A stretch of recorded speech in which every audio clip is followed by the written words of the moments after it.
What do I see this season from Jordan Poole?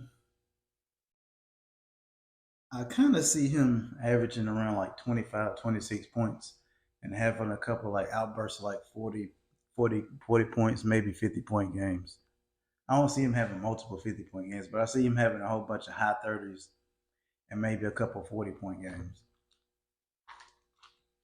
I think for the Wizards, he's going. Everybody's saying he's going to be the new James Harden. I wouldn't go that far. That's kind of underrating James Harden because when James Harden left OKC and they just threw him out there. You can have your own team. Then he went crazy and started averaging 26, 27, 27, 29, and it went up from there. Then he started that ISO step back. James Harden going crazy with the scoring. But I don't see Jordan Poole taking it that far and going like to that level.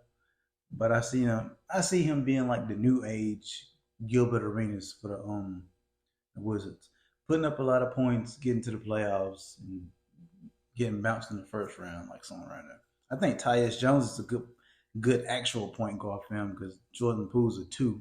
He's not a one.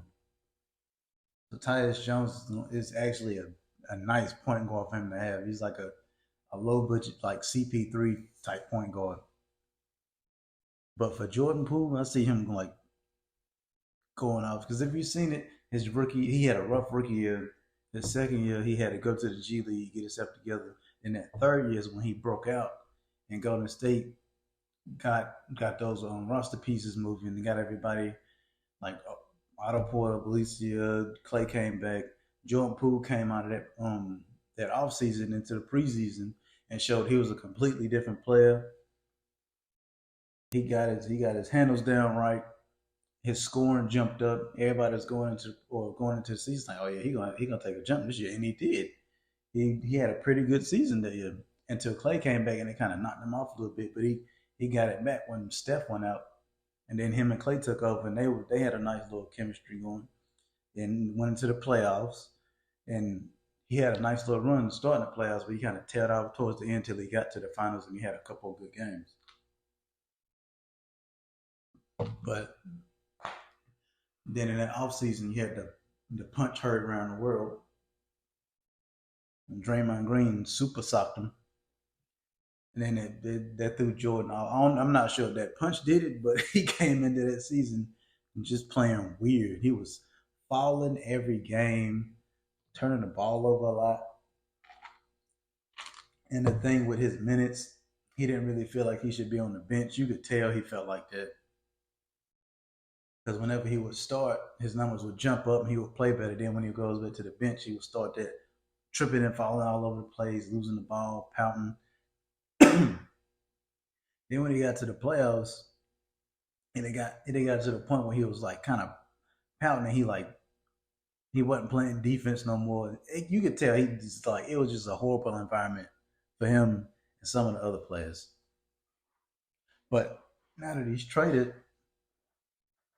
he already like it had a couple of interviews saying, well, he got that ring, so he kind of got that monkey off his back because he did play a part in getting that ring. But now he has that season where Jordan had it his first few years. Kobe had it after Shaq left. Steph had it when Clay got hurt. James Harden had it after he left OKC. Gilbert Arenas had it when he joined the Wizards and he got to have his own team. He gets to have that Westbrook 17 type season, that James Harden at post OKC type season, like that dog off the leash season. You know what I'm saying? Like he can do anything he wants when he wants. Look, on this team within reason. He just gets to go crazy with the scoring and you get to see the type of numbers he can put up. I don't think the efficiency would be all the way there, but maybe I'm wrong on that part. I think it'd be around like 44, 45%, probably like 37% from three, but he will be like 89, 90 from the free throw line. But I see about I see about 26, 4 and 4, something like that. And I kind of see him making an all star team because what shooting guards do you have in the East to compete with? Not a whole lot, not in the East anyway. But yeah, I see him having like a pretty good standout season this year.